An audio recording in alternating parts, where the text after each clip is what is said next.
Welcome to Redeeming Love, encouraging moment. On behalf of our Bishop-elect, Arthur Jamie Crone, and co-pastor prophetess Tanya Crone, I say welcome to our inspirational moment here at Redeeming Love Christian Church. Here at Redeeming Love Christian Church, I need you to understand that we are called to redeem, unveil, and empower those that believe in Jesus Christ and those that partake even in our ministry. I am Pastor Mario Smith. And first and foremost, what I'd like to say is to please help us spread the word of what we're doing. I need you to share, tag at least 5 of your friends across your social media platforms on Facebook. Also, I need you to take a moment and subscribe to our YouTube channel. Just press that little bell, the bell button, so that you can be notified every time a new message or new information is uploaded to our YouTube channel. One of the things that I just want to start off, as I said, thank you before for just sharing this moment with us here. One of the things that I want to start off in sharing this point of encouragement is to let you know that God is for you and not against you. God is for you and not against you. One of the things that I do want to highlight here is that there was a message our very own Deacon Ira ministered. And if you have a moment, just go back and look through the channel. And the title of his message was Keep Your Eyes on the Prize. Keep your eyes on the prize. And when I tell you, Deacon Ira ministered such a powerful word during that session. And one of the things that really stuck out to me, the whole theme of his message was how we handle authority. Still keeping in the same theme of authority, he really focused on how we handle authority. And one of the points in his message was watching your step, how we need to, as people in authority, how we need to be careful of what we're doing. We need to be careful of the steps that we actually take. And I just want to encourage you along those lines today, and really focus in on that point. One of the things within that point was he brought up a scripture, Acts 28, verses 1 through 6. And he didn't read the scripture actually in his message. So I want to take opportunity to read that for you today, because I really want to pull out some things that he said. One of the things I always encourage you on is, as we listen to the word, as we listen to the message, certain scriptures may be highlighted or referenced. And if that scripture isn't read, take a moment and go back and actually read those scriptures and dissect what that scripture is saying to you and how it actually relates to the entirety of the message. But if you'll indulge me for a moment, I just want to read Acts 28, verses 1 through 6. I'm going to read from the NIV version. Once safely on shore, we found out that the island was called Malta. The islanders showed us unusual kindness. They built a fire and welcomed us all because it was raining and cold. Paul gathered a pile of brushwood, and as he put it on the fire, a viper, driven out by the heat, fastened himself onto the hand of Paul. When the islanders saw the snake hanging from his hand, they said to each other, "This man must be a murderer. For though he escaped from the sea, the goddess Justice has not allowed him to live." But Paul shook the snake off into the fire and suffered no ill effects. I'm going to read that again. But Paul, being bitten by this snake, this viper, he shook the viper off into the fire and suffered no ill effects. The people expected him to swell up and suddenly fall to death. But after they waited a long time, and seeing nothing unusual happen to Paul, they changed their minds and said he was a god. The reading of the word is already blessed. I just want to say to you, within this scripture, I just want to pull out a few things here. The whole point of this scripture is that when Paul was attempting to add to the fire because it was cold and raining, he was met immediately with what I want to call a distraction. And so the purpose of what Paul was doing was bigger than him just building the fire.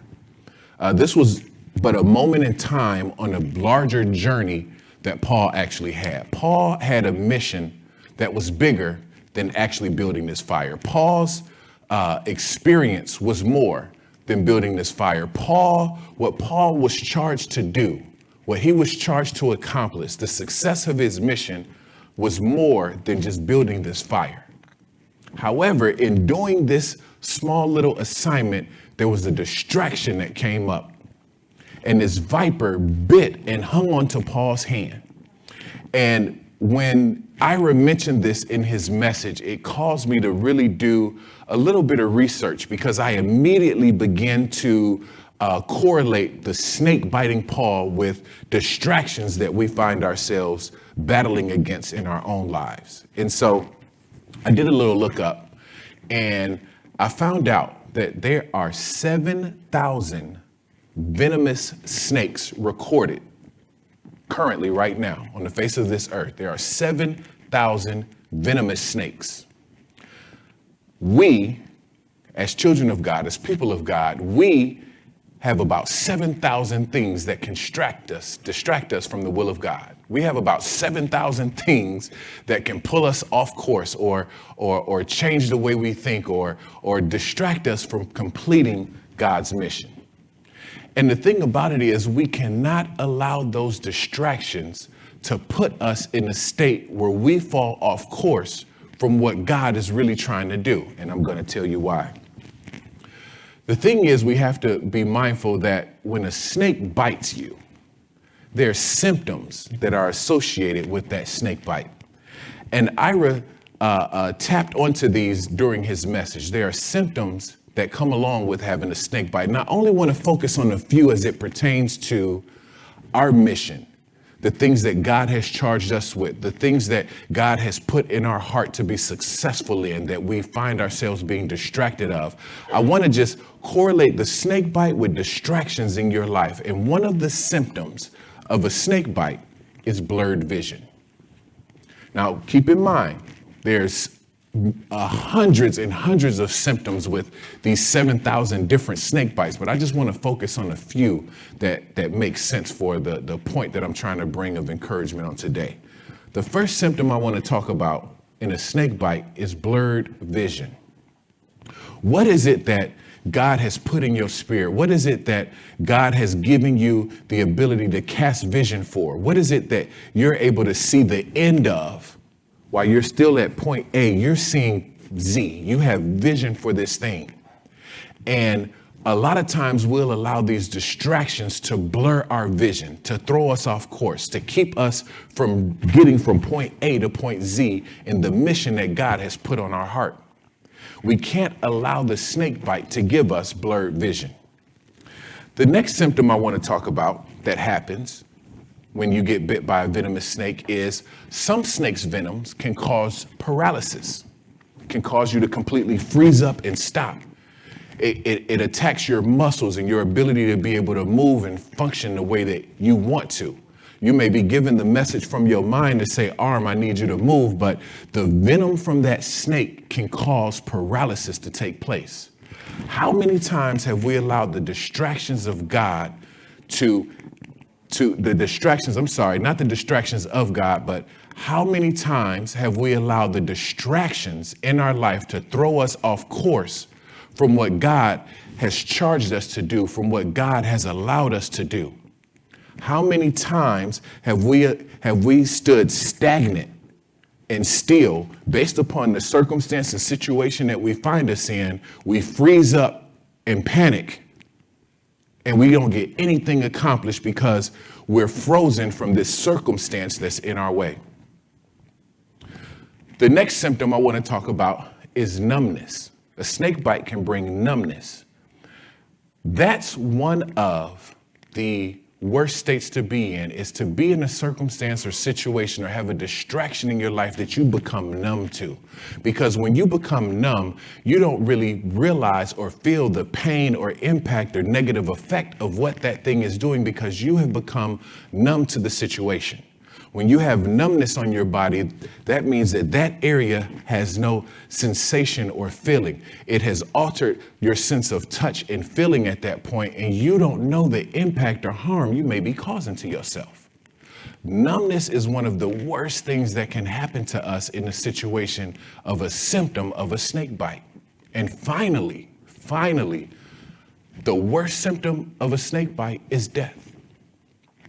How many distractions or snake bites have we allowed to completely kill what it is that we have been charged to do? How many times have we allowed distractions to kill the mission of God on our lives? How many times have we allowed the distractions to kill us being able to stay in line with God's will and purpose for our lives? These are symptoms of this snake bite. And the other thing that I want to bring to your attention is the fact that in the scripture, it tells us that the people had an expectation. When they saw him get bit, they had an expectation that he would swell up and suddenly fall to death. I want to let you know that when circumstances and situations come in your life, there's people around you that see and watch what you're going through. And whether they communicate it to you or not, they cast judgment on you based upon that circumstance or situation. I remember an old friend of mine said, you know, whenever I go into a church, I always see poinsettias, beautiful poinsettias. And I immediately thought about flowers. And he was like, no, the poinsettias I'm talking about aren't flowers, they're people. You have people in the church that are poinsettias. They point out what's wrong and sit around and watch and see what's going to happen. And these people did exactly that to Paul. The scripture doesn't say that they raced to help him or that nobody else pulled the snake off of him. They said that they watched and they had an expectation of him suddenly swelling and falling to his death. And I know that they began to cast judgment because they said, wow, since this snake bit him, he must be a murderer. They began to cast negative judgment upon who Paul was as a person. They cast judgment on his character. They cast judgment on who he was as an individual based upon the circumstance that he found himself in. But the scripture says Paul shook the snake off into the fire.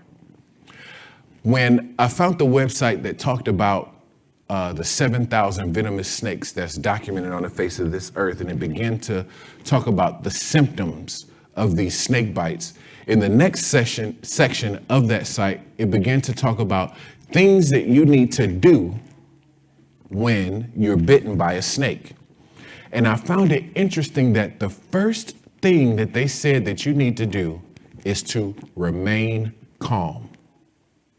The first thing that you need to do when you find the distraction, when you're faced with a circumstance that's unexpected to you, the first thing you need to do is remain calm. The reason that you have the ability to remain calm is because, like I said in the beginning, God is for you and not against you. You have the right as a follower of Christ to remain calm in all circumstances and situations, knowing that the Father is mindful of what you're going through, and he has already prepared a way of escape. He's already prepared your point of healing. He's already prepared the path of what you need to do in order to reach the point of success for the vision that he has given you. That's what we have to remember. As these individuals stood around and they watched Paul, it says in the Bible that they watched him for a long time. I need you to know, people of God, that there's people watching you. They're watching your responses. There's people that are waiting to see, how are you going to handle this issue? How is this issue or circumstance going to affect your responses? How are you going to behave as a result of what you're going through? Is this going to alter your attitude? Is this going to augment your character? Are you going to compromise your integrity as a result of this? What are you going to do because of this distraction? These are people around you watching to see how you respond. And like Paul, I just need you to shake it off. Whatever that distraction is, shake it off and keep it moving forward, the same way that Paul did.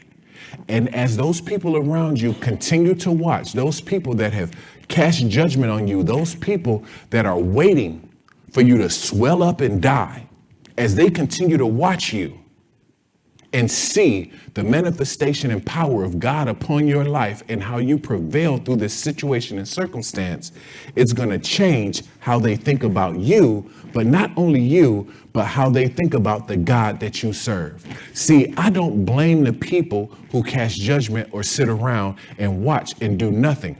The thing is that I understand that these people are the same people that if they were in that same circumstance, they have no clue of how they would handle it or what they would actually do. So by all means, the only thing that they can do is cast judgment based upon their own personal reaction of the same circumstance or situation that you found yourself in. So now they're watching you to see, is there another alternative? Is there another outcome that could possibly happen from what I think in my mind? Is there something else that could happen as a result of what I see you going through? So I don't blame those people for casting judgment. I look at it as an opportunity to show them a more excellent way. I look at it as an opportunity to allow God to reign supreme over my situation and circumstance and have God play it out in front of their preview. As I come to my close here, I want to encourage you to stay on course. And as Ira said, keep your eye on the prize. The thing that made Ira's message so significant for me, and I hope he doesn't mind me sharing this, but Ira went through some things leading up to him giving this message. In just recent weeks before he gave that message, he lost his mother-in-law, who was very dear to their family. And the very week that he gave and delivered that powerful and impactful message, that week before, he lost his very own brother. Back to back, he lost his mother-in-law and lost his brother. And yet and still, while he had all of these distractions going on, while he had every right and circumstance to say, hey, you know what? I can't do this right now because I'm dealing with so much. Ira still kept his eyes on the prize and came into this house and delivered a powerful message through his circumstances and issues that he was facing himself. That spoke volumes to me. I want you to go back and listen to this powerful message from Ira, and I want you to be encouraged by the fact that God is going to give you an opportunity. Through the distractions that come in your life, God is going to give you an opportunity to show all the people that's around you, the people that's watching you and casting judgment and waiting for you to swell and die, because if they were in that same situation, that's probably what would happen to them, and they think what their outcome would be. But you have the opportunity to show them a more excellent way. Stay encouraged, people of God. As we close, I just want to thank you for watching us here at Redeeming Love Christian Church. And always remember to be encouraged in love, peace, and blessings be unto you. In Jesus' name.